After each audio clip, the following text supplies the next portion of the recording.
एका हॉटेलमध्ये जेवत असताना माझ्या सासूबाईंची जेवणाची प्लेट चुकून जमिनीवर पडली आणि माझ्या नवऱ्याने त्यांच्या आईच्या तोंडावर जोरदार थाप मारली. माझ्या सासूबाई रडू लागल्या आणि तिच्या मुलाची माफी मागू लागल्या आणि हे पाहून माझ्या मनात धडधड वाढू लागले. माझ्या सासूबाई रात्रभर रडल्या आणि सकाळी त्या हे जग सोडून गेल्या. मीही माझ्या पतीला सोडून माझ्या आईवडिलांच्या घरी गेले आणि घटस्फोटाचा अर्ज दाखल केला. मग जेव्हा मी माझे सामान आणायला घरी गेले तेव्हा माझ्या नवऱ्याला पाहून माझे हृदय तुटले, कारण अचानक माझे डोळे झोपेतून उघडले आणि भीतीने उठून मी बसले. बाहेरून येणारे आवाज असामान्य होते. मी लगेच बेडवरून उठले आणि बाहेर पळत गेले. माझ्या सासूच्या खोलीतून आवाज येत होते. मी त्यांच्या खोलीच्या दाराशी थांबले आणि आतल्या परिस्थितीचा अंदाज घेऊ लागले. आतील दृश्य माझे मन हेलावून टाकण्यास पुरेसे होते. माझा नवरा त्याच्या आईचे केस धरून तिला काहीतरी धमकावत होता. मी डोळे उघडे ठेवून हे दृश्य पाहत राहिले. असं वाटतंय की कोणीतरी माझं हृदय मुठीत धरलं आहे. माझी सासू रडत होती आणि स्वतःला सोडवण्याचा प्रयत्न करत होती. माझा आवाज काही प्रमाणात परत आला. तुम्ही हे कशासाठी करत आहात? त्यांना सोडा. मी माझ्या सासूला सोडण्याचा प्रयत्न करत असताना माझ्या पतीने माझे केस झटकले. घाईघाईने बाहेर निघून गेला, रागाने लाथा मारत आणि शिव्या शाप देत. माझ्या सासूबाई माझा हात धरून रडू लागल्या. खूप खूप धन्यवाद बेटा. त्याचा वेदनादायक आवाज ऐकून माझे हृदय दुखले. कोणीतरी त्याच्या आईशी असे कसे वागू शकते हे पाहून मला धक्का बसला. आई, तुम्ही विश्रांती घ्या. मी तुमच्यासाठी नाश्ता बनवते. मी माझा श्वास रोखला आणि लगेच माझ्या नवऱ्याला शोधण्यासाठी बाहेर पडले, जेणेकरून मी त्याच्याशी याबद्दल बोलू शकेन. पण तो आधीच घराबाहेर पडला होता. मी गॅससमोर उभी होते, काळजीत आणि विचारांमध्ये हरवलेली. ते दृश्य माझ्यासमोर पुन्हा पुन्हा येत होते. माझ्या नवऱ्याचे हे वर्तन मला कोणत्याही प्रकारे स्वीकारता आले नाही. मी गरमागरम नाश्ता बनवला आणि सासूच्या गालावरून अश्रू ओघळताना पाहून माझे हृदय वेदनेने भरून आले. तुम्ही कृपया नाश्ता करा. मी पुढे गेले, त्यांचे अश्रू पुसले आणि त्यांच्यासमोर नाश्ता ठेवला. त्या शांतपणे एकामागून एक घास तोंडात घालू लागल्या. मी पटकन उठले आणि बाहेर आले, कारण माझ्या डोळ्यातून अश्रू वाहू लागले होते. मी माझ्या नवऱ्याची वाट पाहत खोलीभर फिरत होते. त्याच्याशी बोलल्याशिवाय मला शांती मिळणार नव्हती. माझे नाव नेत्रा आहे. माझे आईवडील शिकलेले नव्हते, पण ते एका चांगल्या कुटुंबातील होते. दोघेही बुद्धिमान आणि संयमी होते. वडील कुटुंबाच्या सन्मानाची खूप काळजी करत होते, तर आईमध्ये शालीनता आणि सभ्यता होती. आम्ही नक्कीच गरीब होतो, पण आम्हाला स्वाभिमान होता. वडिलांनी आयुष्यभर इतके कष्ट केले की त्यांनी आम्हा भावंडांना तर वाढवलेच, पण आम्हाला चांगले शिक्षणही दिले. पण त्यांनी कधीही कोणासमोर हात पुढे केला नाही किंवा त्याच्या स्थितीबद्दल रडले नाही. घरी आपण चटणी आणि भाकरी खाल्ली किंवा कधीकधी फक्त पाण्याने पोट भरले असेल. आईने तिच्या आईवडिलांनाही तिची परिस्थिती कधीच सांगितली नाही. आई म्हणाली की तुमच्या परिस्थितीबद्दल कोणाला सांगणे म्हणजे तुम्ही त्यांच्याकडून मदतीची अपेक्षा करत आहात. म्हणून तुमच्या वाईट परिस्थितीबद्दल कधीही कोणालाही सांगू नका. त्याऐवजी कठोर परिश्रम करून तुमची परिस्थिती बदलण्याचा प्रयत्न करा. आमच्या आईवडिलांचा प्रामाणिकपणा आणि जीवनशैली पाहून आम्हा सर्व भावंडांचा स्वभावही सारखाच झाला.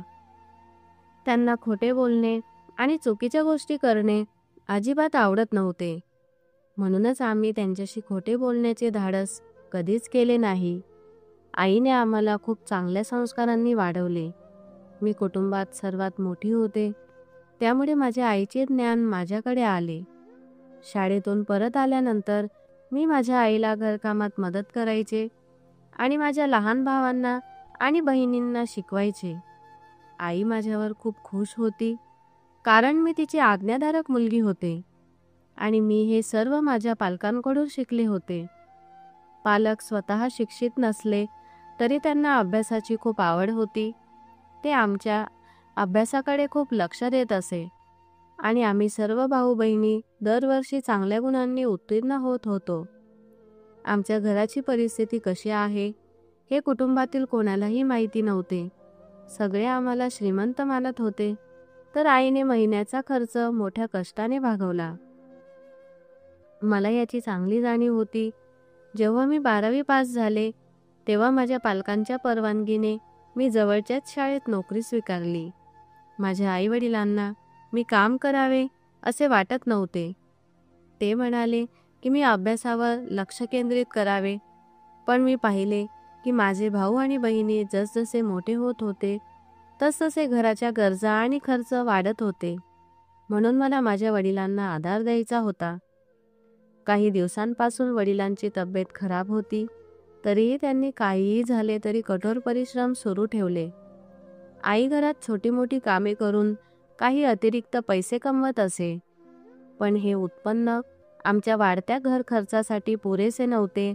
अधिक उत्पन्नाची आवश्यकता होती आणि त्यासाठी मला पुढे यावे लागले. कारण माझा भाऊ कुटुंबात सर्वात लहान होता. सध्या त्यांच्याकडून ही जबाबदारी घेण्याची अपेक्षा करता येत नव्हती. मी ठरवलं की मी स्वतःला माझ्या वडिलांचा मुलगा म्हणून सिद्ध करेन. माझा आग्रह पाहून माझ्या पालकांनी मला परवानगी दिली. माझा पगार फारसा चांगला नव्हता, पण तो काहीच नसण्यापेक्षा चांगला होता. त्या पगारातून मी घरातील काही अतिरिक्त गरजा पूर्ण करू शकले. जेव्हा मी माझा पहिला पगार माझ्या वडिलांना देण्याचा प्रयत्न केला तेव्हा त्यांनी स्पष्टपणे नकार दिला. ते म्हणाले की ते त्यांच्या मुलीचे पैसे हातात घेऊ शकत नाही. आईनेही तेच सांगितले. ती म्हणाली की तू हे पैसे तुझ्या लग्नासाठी साठवून ठेव. तुला चांगला हुंडा देण्यासाठी आमच्याकडे पुरेसे पैसे नाहीत. तू तुझ्या इच्छेनुसार तुमच्या आवश्यक वस्तू घेऊ शकते. मी काही पैसे एका समितीमध्ये ठेवले आणि उरलेले पैसे अतिरिक्त घरगुती खर्चासाठी खर्च केले. माझ्या पालकांना घरगुती बाबींमध्ये मदत करण्याचा हा माझा छोटासा प्रयत्न होता. मी अनेकदा माझ्या भावंडांच्या इच्छा पूर्ण करायचे आणि घरासाठी काही गरज किंवा साहित्य असल्यास मी माझ्या धाकट्या भावाला ते आणायला सांगायचे. मी माझ्या वडिलांना पाठिंबा देत आहे याचा मला आनंद होता. मी माझा अभ्यास अपूर्ण सोडला नाही, तर नोकरीसोबत माझे शिक्षणही चालू ठेवले. माझा पगार वाढावा म्हणून शिक्षण पूर्ण केल्यानंतर चांगल्या शाळेत नोकरीसाठी अर्ज करण्याचा माझा हेतू होता. मी BA पूर्ण केल्यावर ती नोकरी सोडून दुसऱ्या शाळेत नोकरी स्वीकारली. ही शाळा मागील शाळेपेक्षा थोडी चांगली होती आणि तिथे शिकण्याच्या अनेक संधी होत्या. शिवाय पगारही चांगला होता. मी शाळेत असताना माझ्या स्वतःच्या कामात लक्ष घालत असे, कारण मी मेहनती होते आणि लवकरच मी मुख्याध्यापकांच्या लक्षात आले. त्यांना माझ्या कामाचे खूप कौतुक वाटले. विद्यार्थी मनापासून माझा विषय अभ्यासायचे आणि चांगले गुण मिळवायचे. म्हणून शाळेने मला लवकर बढती दिली आणि माझा पगारही वाढवला. आणि मी रात्री माझा अभ्यास चालू ठेवला. माझी कोणाशीही फारशी मैत्री नव्हती आणि मी माझ्याच जगात आनंदी होते. तुम्ही दिवसभर कामात व्यस्त राहता का, की काही खाता पिताही? मी उन्हात बसून शाळेतील मुलांचा पेपर तपासत होते. मग मला माझ्या मागे एक पुरुषी आवाज ऐकू आला आणि मी थक्क झाले आणि आजूबाजूला पाहिले. तिथे एक तरुण उभा होता जो माझ्याकडे हसत होता. मी त्याला ओळखत नव्हते. मी इथे बसू शकतो का? जेव्हा त्याने जवळच ठेवलेल्या मोठ्या खुर्चीकडे बोट दाखवले तेव्हा मी डोके फिरवले आणि आश्चर्याने पाहिले. सर्व शिक्षक आजूबाजूला बसून त्यांच्या कामात व्यस्त होते. मी गोंधळून विचारले आणि तो हलकेच हसला. तुम्ही मला ओळखत नाही? माझे नाव विराज आहे. आज माझ्या शाळेत काम करण्याचा 3रा दिवस आहे. तो खोडकरपणे बोलला तेव्हा मला धक्काच बसला. काही दिवसांपूर्वी एक शिक्षिका शाळेतून निघून गेली होती. कदाचित तो तिच्या जागी आला असेल. मला माहीत नाही. मी हळूच म्हणाले आणि त्याला बसण्याचा इशारा केला. तो माझ्यापासून काही अंतरावर बसला. मी पुन्हा माझ्या प्रतितपासण्यात व्यस्त झाले, पण कदाचित त्याला फक्त बोलायला आवडायचे. कामाच्या दरम्यान तो सतत बोलत राहिला आणि स्वतःबद्दल सर्व काही सांगत राहिला. तो त्याच्या कुटुंबातील एकुलता एक मुलगा होता. मग त्याची आजारी आई त्याच्यावर अवलंबून होती. त्याच्या वडिलांचेही काही काळापूर्वी निधन झाले. तो म्हणाला की ही शाळा त्याचे लक्ष नाही, तर भविष्यात त्याला धार्मिक संस्थेत जायचे आहे. मी शांतपणे त्याचे बोलणे ऐकत राहिली. मला त्याच्यात किंवा त्याच्या बोलण्यात विशेष रस नव्हता. उलट मला काळजी वाटत होती की माझे काम उशिरा होत आहे. मला अजून दुसऱ्या वर्गाच्या प्रती तपासायच्या होत्या. मी त्याच्या बोलण्याकडे शांतपणे मान हलवत राहिले आणि माझ्या कामात व्यस्त राहिले. मी 2 ते 3 दिवसांपासून काम करत होते. आई आणि बाबा माझ्या लग्नाची काळजी करत होते, पण मी लग्नासाठी अजिबात तयार नव्हते आणि मला फक्त माझ्या लहान भावांना आणि बहिणींना त्यांच्या अभ्यासात मदत करायची आणि त्यांना चांगले शिक्षण द्यायचे होते. मी माझे शिक्षण पूर्ण केले होते. माझी बहीण आता कॉलेजमध्ये होती आणि जर मी लग्न केले असते तर मला माझी नोकरी सोडावी लागली असती आणि मी माझ्या भावा बहिणींना कसे आधार दिला असता. आई आणि बाबा मला दररोज समजावून सांगण्याचा प्रयत्न करायचे की मुलींना जास्त काळ घरी ठेवता येत नाही, कारण जसजसे तुम्ही मोठे होता तसतसे तुम्हाला चांगले नातेसंबंध सापडत नाहीत. आई आणि बाबांच्या नजरेत काही नाती होती, पण मला ते अजिबात आवडले नाहीत, कारण मुलं शिकलेली नव्हती आणि त्यांच्याकडे चांगली नोकरीही नव्हती. गरीब कुटुंबातून प्रस्ताव आणण्यापूर्वीही लोक अनेकदा विचार करतात की जे येतात ते या उद्देशाने येतात की मी आयुष्यभर काम करेन आणि त्या मुलाचा आणि त्याच्या कुटुंबाचा आधार बनेन. जर मला आधारच व्हायचे होते तर मी माझ्या पालकांचा आधार का बनले नाही? लग्नानंतर ती तिच्या सासरच्या लोकांसाठी आधार का बनेल?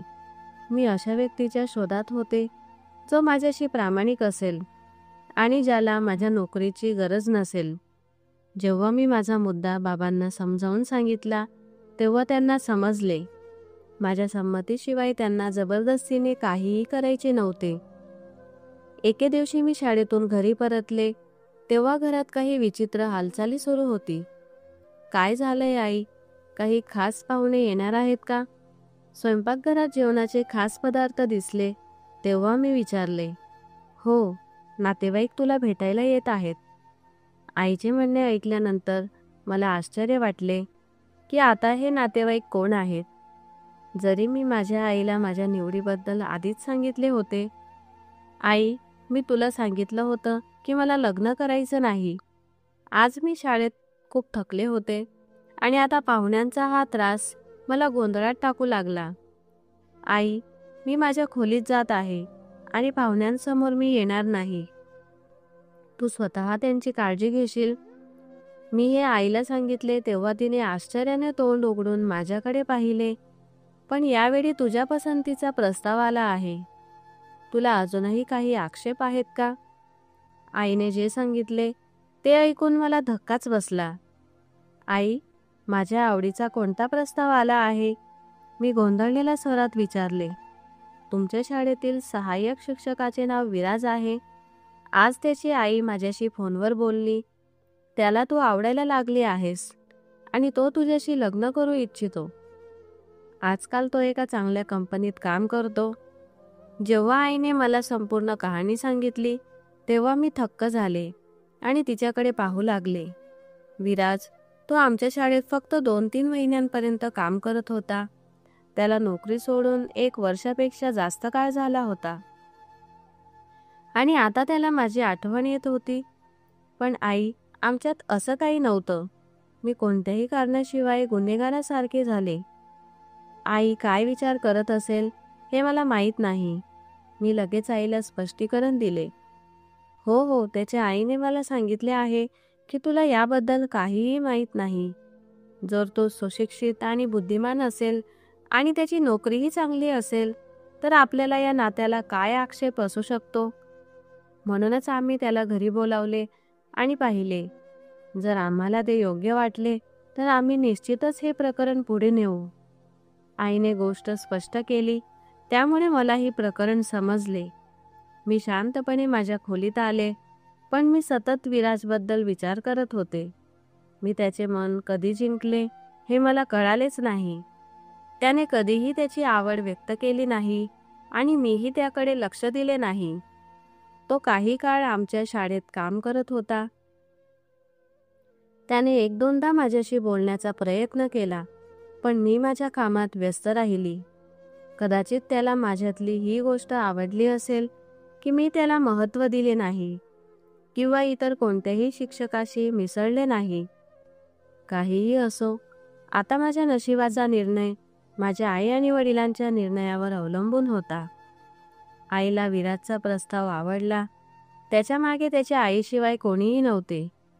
मला माझ्या सासरच्या लोकांबद्दल काहीच तक्रार नव्हती, पण विराजचा साधेपणा आई आणि वडिलांना खूप आवडला. तो खूप चांगला माणूस होता आणि एका चांगल्या कंपनीत काम करत होता. माझ्या कामाबद्दलही वडिलांनी त्यांच्याशी मोकळेपणाने बोलले होते. माझे काम करायचे की नाही याचा पूर्ण अधिकार त्यांनी मला दिला. त्याच्या बोलण्याने आई आणि वडील दोघेही प्रभावित झाले. तो दिसायला खूपच देखणा होता आणि त्याची आई खूप निरागस आणि साधी स्वभावाची स्त्री होती. आई आणि बाबांना या नात्याला काहीच आक्षेप नव्हता आणि त्यांनी माझ्यावर विराजला स्वीकारण्यासाठी दबाव आणायला सुरुवात केली. मलाही विराजवर काही आक्षेप नव्हता, पण आईवडिलांना सोडून जाणे आणि माझ्या लहान भावंडांच्या जबाबदाऱ्यांपासून दूर जाणे मला मान्य नव्हते. मी माझ्या पालकांना ते समजावून सांगण्याचा खूप प्रयत्न केला, पण शेवटी त्यांचे प्रेम आणि जबाबदारीची जाणीव मला खूप आवडली. त्यांच्या मुलीला आदराने आणि प्रेमाने निरोप देणे त्यांच्यासाठी सर्वात महत्त्वाचे होते आणि मी माझ्या हट्टीपणाने त्यांचा आनंद खराब करू इच्छित नव्हते. मी माझ्या इच्छा बाजूला ठेवल्या आणि माझ्या पालकांनी जे सांगितले ते मान्य केले आणि त्यांनी माझे नाते निश्चित केले. मी माझ्या समितीचे पैसे वाचवले होते, त्यामुळे लग्नाची तयारी सुरू झाली. लग्नाची जबाबदारी योग्यरित्या पार पाडता यावी म्हणून वडिलांनी त्यांच्या काही मित्रांकडूनही कर्ज घेतले. लग्नात असा कोणताही गोंधळ किंवा अनावश्यक खर्च व्हावा असे मला वाटत नव्हते, ज्यामुळे माझ्या आईवडिलांना त्रास होईल. म्हणून मी लग्नासाठी फक्त आवश्यक आणि मर्यादित वस्तू खरेदी केल्या. विराज आणि त्याच्या आईने हुंड्याची कोणतीही मागणी केली नाही किंवा कोणत्याही विशिष्ट गोष्टींची इच्छाही व्यक्त केली नाही. त्याने आम्हाला प्रत्येक बाबतीत पूर्ण पाठिंबा दिला आणि लग्नाशी संबंधित कोणताही विषय आमच्यासाठी समस्या बनू दिला नाही. लग्नाच्या मिरवणुकीत त्याने त्याच्या बाजूने खूप कमी लोक आणले होते. आई आणि वडील आधीच त्याच्या सभ्यतेवर खुश होते. अशा प्रकारे मी निरोप घेतला आणि विराजच्या घरी आले, जिथे एक नवीन जीवन माझी वाट पाहत होते. मी माझ्या व्यावहारिक जीवनाची सुरुवात माझ्या सासरच्या घरी केली. लग्नाच्या काही काळापूर्वी मी माझी शाळेची नोकरी सोडली होती. मला माझ्या घरावर लक्ष केंद्रित करायचे होते आणि जेव्हा कामाची गरजच नव्हती तेव्हा मी अनावश्यक घाई का करावी. माझ्या सासूबाई माझ्याशी खूप चांगल्या प्रकारे वागल्या आणि विराजचे वागणेही खूप प्रेमळ होते. त्याने पहिल्याच दिवशी माझ्याबद्दलची त्याची आवड व्यक्त केली. तो म्हणाला की त्याला मी पहिल्याच नजरेत आवडले होते, पण त्याने कधीही माझ्याबद्दलची त्याची आवड व्यक्त केली नाही, कारण त्याला समजले होते की मी अशा प्रकारची मुलगी नाही जी कोणाच्याही प्रभावाखाली येईल. म्हणून त्याने ठरवले की जेव्हा जेव्हा लग्नाची संधी मिळेल तेव्हा तो त्याच्या आईला प्रस्ताव पाठवेल आणि त्याने तेच केले.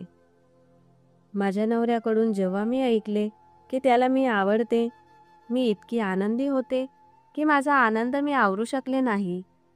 त्याने मला मिळवण्यासाठी एक योग्य आणि आदरणीय मार्ग निवडला हे मला खूप आवडले. जर त्याला माझ्याशी मैत्री हवी असती किंवा त्याने थेट आपली आवड व्यक्त केली असती तर कदाचित मी त्याला संधी दिली नसती. आणि आमची प्रेमकथा अपूर्ण राहिली असती. पण त्याने ज्या पद्धतीने भावना व्यक्त केल्या त्यामुळे मी प्रभावित झाले. माझ्या लग्नाला फक्त 1 आठवडा झाला होता तेव्हा मी माझ्या नवऱ्याला त्याच्या आईवर हात उचलताना पाहिले. हे दृश्य माझ्यासाठी अगदी असह्य होते. मी कधीच कल्पना केली नव्हती की विराज असा माणूस असू शकतो जो त्याच्या आईवर हात उचलेल. मला धक्का बसला आणि काय करावे हे मला कळत नव्हते. मी विराजशी बोलण्याचा प्रयत्न केला. आईवर हात उचलणे तर दूरच, त्यांच्याशी मोठ्या आवाजात बोलणे देखील चुकीचे आहे. तुम्ही सुशिक्षित आणि बुद्धिमान आहात. तुम्ही तुमच्या पालकांशी असे कसे वागू शकतात? पण त्याच्या चेहऱ्यावर पश्चातापाचे कोणतेही चिन्ह नव्हते. उलट तो मला उत्तरे देऊ लागला. पण त्याच्या बोलण्यात काहीच तथ्य नव्हते. त्याने आईवर हात उचलण्याचे कारण काय होते हे मला समजत नव्हते. माझी आई अशिक्षित आहे, तो म्हणाला. त्याच्या या शब्दांनी मला आश्चर्यचकित केले. पालक निरक्षर आहेत म्हणून त्यांचा अपमान केला जाऊ शकतो का? माझे स्वतःचे आईवडीलही फारसे शिक्षित नव्हते, पण त्यांनी मला जीवनाचे मार्ग आणि शहाणपण शिकवले. पालकांचा अनुभव आणि त्याग हे त्यांचे सर्वात मोठे शिक्षण आहे. मी इच्छा असूनही त्याला हे समजावून सांगू शकले नाही. कदाचित त्याला त्याची चूक कळेल. मी त्याला समजावून सांगण्याची जबाबदारी घेतली आणि त्याला सांगितले की पुन्हा कधीही आईवर हात उचलू नको. त्याला त्याच्या आईचे महत्त्व आणि तिचा दर्जा कळायला पाहिजे. मी त्याला उदाहरणे देऊन ते समजावून सांगितले आणि देवाच्या क्रोधाने त्याला घाबरवले. त्याने पुन्हा हे करावे असे मला वाटत नव्हते. या घटनेनंतर माझा विराजबद्दलचा आदर कमी झाला. मी ठरवलं होतं की त्याला त्याच्या आईवर हात उचलण्याची संधी मी पुन्हा कधीही देणार नाही. मी माझ्या सासूबाईंचा खूप आदर करायचे. मी त्यांच्या सेवेत कोणतीही कमतरता येऊ दिली नाही. मी घरातील सर्व कामे पटकन हाती घेतली. मला सुरुवातीपासूनच काम करण्याची सवय होती. मी माझ्या आईवडिलांची खूप काळजी घ्यायचे आणि आता माझी सासू माझी आई झाली. माझ्या नवऱ्याचे त्यांच्याशी वागणे चांगले नव्हते, त्यामुळे माझी सर्व सहानुभूती माझ्या सासूबाईंसोबत होती. माझा नवरा तिच्यावर का रागावला आहे हे जाणून घेण्यासाठी मी माझ्या सासूच्या वागण्याकडे लक्ष देऊ लागले. पण मला तिच्या वागण्यात असे काहीही आढळले नाही की ज्यामुळे माझा नवरा तिच्याशी गैरवर्तन करेल. जेव्हा जेव्हा मला संधी मिळायची तेव्हा मी विराजला ते समजावून सांगायचे. कालांतराने त्याचे वर्तन थोडे सुधारले. आता तो त्याच्या आईशी खूप कमी बोलत असे आणि जेव्हा तो तिच्याशी बोलत नसे तेव्हा भांडण्याची गरज नव्हती. मी त्याला मनापासून माफ करू शकले नाही. जेव्हा जेव्हा मला तो स्त्रीण आठवायचा तेव्हा तो माझ्यापासून दूर राहावा असे मला वाटत असे. पण मग मला तो क्षण विसरावा लागेल. शेवटी तो माझा नवरा होता आणि मी आमच्या नात्यापासून कसे दूर जाऊ शकते मी हे अजून माझ्या पालकांनाही सांगितले नव्हते. मला माझ्या नवऱ्याबद्दलच्या वाईट गोष्टी सर्वांसमोर सांगायच्या नव्हत्या. म्हणून मी माझ्या पतीची ही मोठी चूक शांतपणे आणि संयमाने सहन केली आणि घरात आनंदी वातावरण राखण्याचा प्रयत्न करत राहिले. पण माझे सर्व प्रयत्न व्यर्थ गेले. मी म्हणाले, आई, तुम्ही पण आमच्यासोबत या आणि चहा घ्या. मी चहाचा कप उचलला आणि माझ्या सासूबाईंच्या खोलीत गेले आणि त्या उद्यास बसलेल्या आढळल्या. त्या थोड्याच वेळात आल्या आणि विराज आज खूप चांगल्या मूडमध्ये होता. तो आनंदाने बोलत होता. आज तो त्याच्या आईशी चांगले वागतोय याचे मला समाधान होते. सासूबाई म्हणाली, देवाने तुला लवकर मूल देवो अशी मी प्रार्थना करते. तुमच्या लग्नाला 9 महिने झाले आहेत, पण अजून कोणतीही चांगली बातमी मिळालेली नाही. माझ्या सासूबाईंकडून हे ऐकल्यानंतर मी संकोचले आणि विराज खूप रागवला. आई, हे काय आहे? तू त्याच जुन्या असंवेदनशील गोष्टी का बोलत आहे? आम्ही अजून मुले होण्याचा विचार केला नाही. तो उद्धटपणे बोलला. खरं तर त्याला स्वतःला सध्या मूल नको होतं, म्हणूनच त्याला त्याच्या आईने सांगितलेल्या गोष्टींबद्दल खूप वाईट वाटले. माझ्या नातवंडांना माझ्या मांडीवर जेवू घालण्याची मला खूप इच्छा आहे. तुम्ही लोक विचार करा. मुलं कोणाला आवडत नाही? मी त्यांच्याशी सहमत झाले. मलाही तेच हवे होते. पण तो या बाबतीत खूप हट्टी होता. त्याला आधी त्याचे आयुष्य स्थिर हवे होते. माझ्या सासूबाई मला आशीर्वाद देऊ लागल्या. मग विराज चिडून बोलला, तुमच्या प्रार्थना तुमच्याकडेच ठेवा. तुम्ही स्वतःसाठी प्रार्थना केली तर बरे होईल. गप्प बस. तुम्ही का वाद घालत आहात? मी विराजला थांबवण्याचा प्रयत्न केला, कारण मला हे प्रकरण पुढे जाऊ द्यायचे नव्हते. माझ्या सासूबाई म्हणाल्या, जेव्हा तुम्हाला स्वतःची मुले असतील तेव्हा तुम्हाला आईचे महत्त्व समजेल. पालक आपल्या मुलांसाठी किती सहन करतात. यावर विराजला राग आला आणि त्याने त्याच्या आईवर हल्ला केला. तू माझ्यासाठी काय केलेस? तो रागाने ओरडला. माझी सासू घाबरून उठली. मग अचानक त्याने तिला मुक्का मारला. मी त्याला थांबवू शकले नाही. माझ्या सासूबाईंचा चेहरा अपमानाने लाल झाला.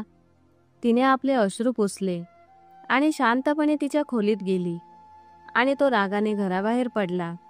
माझ्या डोळ्यासमोर त्याने त्याच्या आईवर हात उचलण्याची ही दुसरी वेळ होती. मी त्याला खूप वेळा समजावून सांगितले, पण त्याचा त्याच्यावर काहीही परिणाम झाला नाही. कदाचित त्याला एखाद्या मारण्याची सवय झाली होती. मग त्याचा हात आपोआप वर यायचा, पण त्याने कधीही त्याच्या सवयी सुधारण्याचा प्रयत्न केला नाही. मला खूप लाज वाटली. मी ठरवलं होतं की यावेळी मी विराजशी शांतपणे बोलणार नाही, पण त्याला स्पष्ट सांगीन की मी हे सगळं सहन करू शकत नाही. जर मी या प्रकरणात गप्प बसले असते तर मी स्वतःही दोषी ठरले असते. तो घरी आला तेव्हा त्याचा राग शांत झाला होता. जेवण वाढा, मला खूप भूक लागली आहे, तो म्हणाला. त्याच्या वागण्यावरून असे वाटत होते की जणू काही घडलेच नाही. मी जेवण गरम केले आणि त्याच्यासमोर ठेवले. तुम्ही पण या. आणि मला शांत बसलेले पाहून तो म्हणाला, तू का जेवत नाहीस? मी म्हणाले, मला भूक नाही. मी माझ्या सासूला आधीच जेवू घातले आहे. त्याची अवस्था पाहून मला खूप वाईट वाटले. ती रडत असताना, उचक्या येत असताना जेवण करत होती. ती म्हणत होती, बघ, मुलगा तिला 2 वेळचे जेवण देतो तेव्हा तिचा कसा अपमान करतो. ती तक्रार करत होती आणि रडत होती. त्याच्याशी सामना करण्याची माझी हिंमत नव्हती, पण त्यांनी जेवल्याशिवाय मला झोप कशी येऊ शकते? मी हात जोडून माझ्या पतीच्या वागण्याबद्दल त्यांची माफी मागितली. त्यांनी मला आशीर्वाद दिला आणि मी भांडी गोळा केली आणि तिथून निघाले. आईच्या खोलीत जाऊन माफी मागण्याऐवजी त्याने जेवण मागवले आणि ते आस्वाद घेत होता. मी त्याला म्हणाले, विराज, मी ठरवलं आहे, मी आता या घरात राहू शकत नाही. तो चकित झाला. तू काय म्हणत आहेस? त्याने त्याचे जेवण सोडून माझ्याकडे पाहिले. तुझ्याशी आणि तुझ्या आईशी तुझे वाईट वागणे आता मी सहन करू शकत नाही. मी तुला ते समजावून सांगण्याचा खूप प्रयत्न केला, पण तू मला समजू शकत नाहीस, कारण तुला त्याची सवय झाली आहे आणि सवयी इतक्या सहजासहजी बदलता येत नाही. म्हणूनच मला वाटले की मी हे घर सोडले तर बरे होईल. त्याला धक्काच बसला. कृपया हा विषय इथेच संपवा. त्याला त्याच्या वागण्याबद्दल कोणताही पश्चाताप नव्हता. मला वाटायचे की जो कोणी आपल्या आईला छळू शकतो तो काहीही करू शकतो. जर तो त्याच्या आईवर हात उचलू शकतो तर तो माझ्यावरही हात उचलू शकतो. सध्या त्याच्या रागाचा फटका त्याची आई सहन करत होती, पण जर ती तिथे नसती तर मी पुढचे लक्ष्य बनू शकले असते. मी मनात ठरवले होते की यावेळी मी माझ्या निर्णयावर ठाम राहीन. म्हणून मी उठले आणि माझे सामान बांधायला सुरुवात केली. विराजचं असं वागणं असह्य आहे, हे पुन्हा होणार नाही. मी माझ्याकडून सर्वोत्तम प्रयत्न करतो, पण काही ना काही घडतं. मला थोडा वेळ द्या. तू मला सोडून गेलीस तर माझे वर्तन सुधारेल का? यामुळे मी अधिकच तणावात जाईन. कृपया थांब. माझ्यासाठी नाही तर तुझ्या सासूसाठी. विराजचे हे शब्द मला विचित्र वाटले, कारण तो मला थांबवण्यासाठी त्याच्या आईची मदत घेत होता. मी वचन देतो की मी स्वतःला सुधारण्याचा प्रयत्न करेन आणि माझ्या आईची माफी मागेन. मला माहीत आहे की मी जे केले ते चुकीचे होते, पण मी हे नकळत करतो आणि मग मी स्वतःवरील नियंत्रण गमावतो. त्याचे बोलणे ऐकून मी विचारात हरवून गेली. कदाचित मी त्याला आणखी एक संधी द्यायला हवी. असो, मला माझ्या आईवडिलांच्या घरी जाऊन त्यांच्यावर ओझे व्हायचे नव्हते. त्यांनी खूप कष्टाने माझे लग्न ठरवले होते. आता मागे जाऊन त्यांना आणखी त्रास देण्याऐवजी विराजला आणखी एक संधी देणे चांगले होईल. असो, विराजचे वर्तन नेहमीच माझ्याशी चांगले राहिले आहे. तो कधीही माझ्यावर रागवला नाही. तो त्याचा सर्व राग त्याच्या आईवर काढत असे.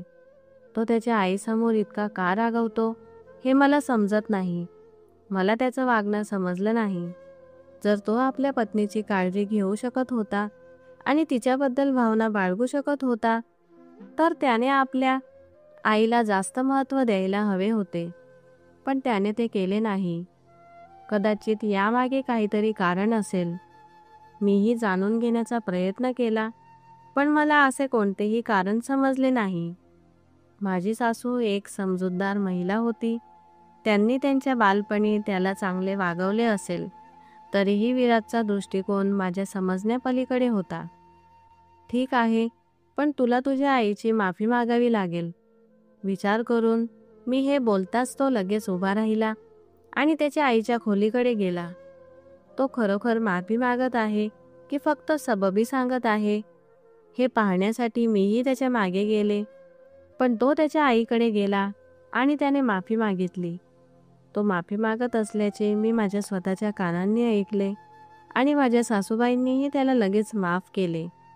माझ्या सासूबाईंनी इतक्या सहजपणे माफ केल्यामुळे कदाचित त्याला त्याची चूक कळेल हे पाहून मला आनंद झाला. आता तो त्याच्या आईवर रागवला नाही. माझ्या सासूबाई तिच्या खोलीतून बाहेर पडायच्या आणि विराजसोबत बसायच्या आणि गप्पा मारत मजा करायच्या. विराजही त्यांच्या आईशी आनंदाने बोलू लागला आणि तिची काळजी घेऊ लागला. हे पाहून मला खूप आनंद झाला.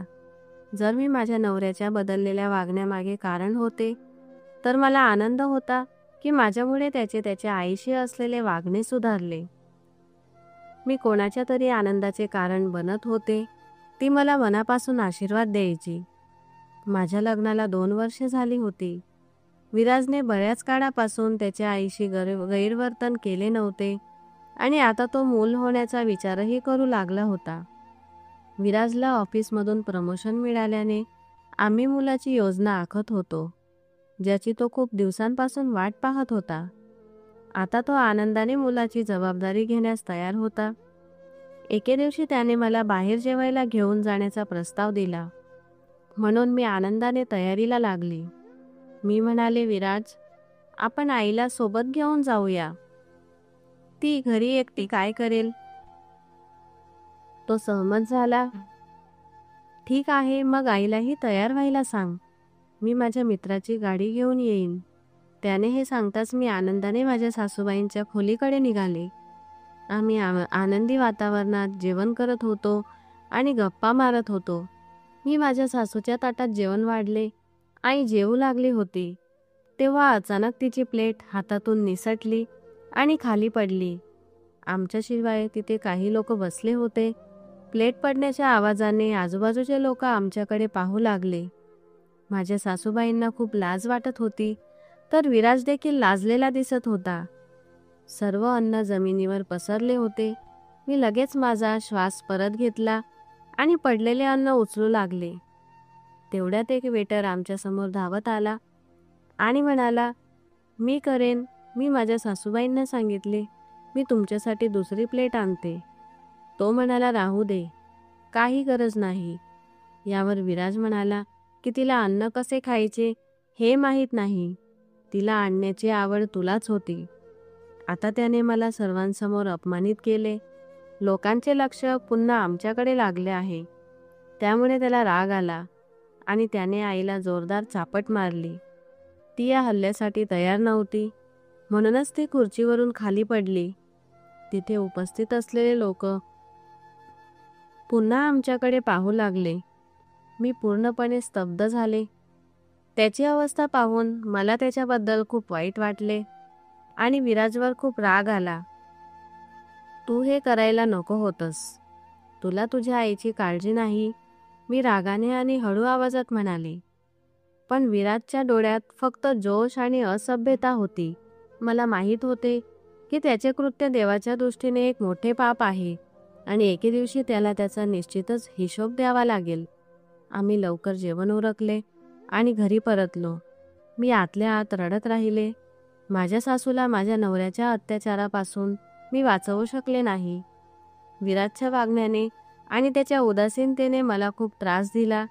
त्याची चूक इतकी मोठी नव्हती की कोणीही त्याच्या आईशी असे वागेल. पण त्याच्या रागाने आणि क्रूर वागण्याने तो कधीही बदलणार नाही हे त्याने दाखवून दिले. तो कधीही त्याच्या आईचा आदर आणि सन्मान करणार नाही. माझ्या मनात दुःख होते, पण मला माहीत होते की त्याचे विचार कधीही बदलणार नाहीत. तो त्याच्या आईला अशिक्षित म्हणायचा, तर तो स्वतः सर्वात मोठा अज्ञानी होता. त्याला त्याच्या आईपेक्षा आजूबाजूच्या लोकांची जास्त काळजी होती. घरी पोहोचताच माझ्या सासूबाई तिच्या पलंगावर झोपल्या. माझ्या हृदयात एक विचित्र तुटण्याची भावना निर्माण झाली. मी अशा व्यक्तीसोबत कसे राहू शकते, जो केवळ त्याच्या आईचा शत्रूच नव्हता, तर मला नैतिक आधार नसलेल्या विचारसरणीत बांधून ठेवत होता. मला रात्रभर झोप येत नव्हती. एक विचित्र अस्वस्थता होती. संध्याकाळची घटना रात्रभर माझ्या मनात घुमत राहिली. आई, उठा आणि नाश्ता करा. मी सकाळी लवकर उठली आणि माझ्या सासूसाठी नाश्ता तयार केला. खरं तर काल रात्री झालेल्या लाजिरवाण्या भावनांपासून मला मुक्ती मिळवायची होती. आई, उठा. माझ्या सासूबाईंना हालचाल न करता पाहून मी पुन्हा हाक मारली, पण तिच्या शरीरात काहीच हालचाल झाली नाही. आई, तुम्हाला काय झालं? मी पुढे जाऊन त्यांना हलवले, पण ती आता या जगात नव्हती. ती संपली होती. मी तोंडावर हात ठेवून स्वतःला ओरडण्यापासून रोखले आणि विराजला उठवण्यासाठी धावले. माझ्या सासूबाईंना तिच्या मुलाकडून झालेला हा अपमान सहन झाला नाही आणि त्या कायमच्या या जगाचा निरोप घेऊन गेल्या. माझे हृदय खूप अस्वस्थ झाले होते. मी त्यांची माफीही मागू शकले नाही आणि त्यांनी विराजला माफी मागण्याचीही संधी दिली नाही. मला आश्चर्य वाटते की त्यांनी रात्रभर काय सहन केले असेल. त्यांनी आमच्यापैकी कोणालाही उठवले नाही किंवा त्यांच्या समस्येबद्दल काहीही सांगितले नाही. ती आम्हा दोघांवर रागवली असल्यासारखी शांतपणे हे जग सोडून गेली. मी सतत रडत होते आणि त्याच्याकडे पाहत होते की त्याला त्याच्या आईच्या मृत्यूबद्दल काही दुःख आहे का. पण ते पाहून मला आश्चर्य वाटले. त्याच्या चेहऱ्यावर ना कोणतीही चिंता होती, ना कोणतेही भाव. आईसाठी त्याच्या डोळ्यातून एकही अश्रू आला नाही. मी सतत अश्रू ढाळत असताना अशा क्रूर व्यक्तीसोबत राहणे मला आता स्वीकारायचे नव्हते. माझ्या सासूबाईंच्या अंत्यसंस्कार आणि इतर विधींनंतर मी जेव्हा हे माझ्या आईला सांगितले, तेव्हा तिने माझ्याकडे आश्चर्याने पाहिले. बेटा, विराजला तुझी गरज आहे. तू त्याला या स्थितीत कसे सोडू शकते? नाही आई, त्याला माझी गरज नाही. त्याला कोणाचीही गरज नाही. तेवढंच पुरेसं आहे. जेव्हा मी हे माझ्या आईला सांगितले, तेव्हा तिला आश्चर्य वाटले. मी आजपर्यंत आईला काहीही सांगितले नव्हते. माझे गांभीर्य पाहून आई मला तिच्यासोबत घेऊन आली. घरी आल्यानंतर मी आई आणि वडिलांना त्यांच्याबद्दल सर्व काही सांगितले, की तो त्याच्या आईवर हात उचलायचा आणि याच कारणामुळे त्याची आई वारली. हे सर्व ऐकून आई आणि वडिलांना आश्चर्यचकित झाले. एक मुलगा आपल्या आईवर हात उचलू शकतो यावर त्यांना विश्वास ठेवणे कठीण होते. ती कोणत्या अपमानास्पद परिस्थितीत हे जग सोडून गेली. माझ्या आईला हे ऐकून खूप वाईट वाटले, पण आता दुःखी होऊन काय साध्य होणार. माझ्या मनावरचा भारही हलका होत नव्हता. मला त्याला समजवता आले असते तर बरे झाले असते. मी त्याला थांबवू शकले असते. मी माझ्या परीने प्रयत्न केले. तो स्वीकारायला तयार नव्हता. आता मी माझ्या आईवडिलांसोबत राहू लागले. मी त्याच्यासमोर घराबाहेर पडले. त्याने एकदाही मला थांबवण्याचा प्रयत्न केला नाही. कदाचित ती वेळ नव्हती, पण नंतरही त्याने संपर्क साधण्याचा प्रयत्न केला नाही किंवा तो घरी परतला नाही. मला विराजपेक्षा त्याच्या आईबद्दल जास्त दुःख होते, म्हणून मी विराजबद्दल अजिबात विचार करत नव्हते. जेव्हा जेव्हा मी त्याच्याबद्दल विचार करत असे, तेव्हा माझे हृदय एका विचित्र ओझ्याने दबून जायचे.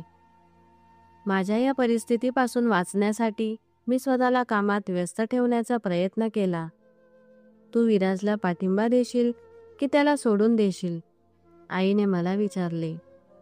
तो खूप क्रूर आहे. जो त्याच्या आईशी एकनिष्ठ राहू शकत नाही, तो माझ्याशी कसा एकनिष्ठ राहील? आता त्याची आई नाही, तो नक्कीच माझ्यावर हात उचलेल. मला त्याचा स्वभाव चांगलाच समजला होता. मी माझ्या पालकांशी याबद्दल स्पष्टपणे बोलले. त्यांनी माझ्यावर कोणताही दबाव आणला नाही. दबावाखाली ते मला पुन्हा त्याच्याकडे पाठवू इच्छित नव्हते. काळजीपूर्वक विचार करून निर्णय घे. तू इथे राहण्यास आमचा काहीही आक्षेप नाही. तो आमच्यावर ओझे आहे असे समजू नको. आईचे हे ऐकून माझ्या डोळ्यात पाणी आले. मी त्याच दिवशी माझ्या आईसोबत आले होते, म्हणूनच मी माझ्यासोबत कोणतेही सामान आणू शकले नाही. काही दिवसांनी मी माझ्या महत्त्वाच्या वस्तू घेण्यासाठी विराजच्या घरी गेली. त्यावेळी तो घरी असेल की नाही हे मला माहीत नव्हते. माझ्याकडे घराची एक अतिरिक्त चावी होती, जी मी त्या दिवशी माझ्या पर्समध्ये ठेवली होती. मी ते घेऊन दार उघडले आणि आत शिरले. वडिलांनी मला माझ्या धाकट्या भावासोबत पाठवले. तो ऑफिसमध्ये कधी असेल ही वेळ मी मुद्दाम निवडली. घरात एक विचित्र वास पसरत होता. कदाचित ते बऱ्याच दिवसापासून स्वच्छ केले गेले नव्हते. मी माझ्या खोलीकडे गेले. माझ्यासमोर आलेल्या दृश्याने माझा श्वास रोखला. खोलीत एक प्रकारचा घाणेरडा वास आणि दुर्गंधी पसरली होती. मी आत गेले तेव्हा माझ्या पायाखालची जमीनच सरकली. त्याची अवस्था पाहून असे वाटत होते की तो अनेक दिवसांपासून बेशुद्ध आहे. शरीरावर किडे रेंगाळत होते आणि डोळ्यात मृत्यूची भीती स्पष्ट दिसत होती.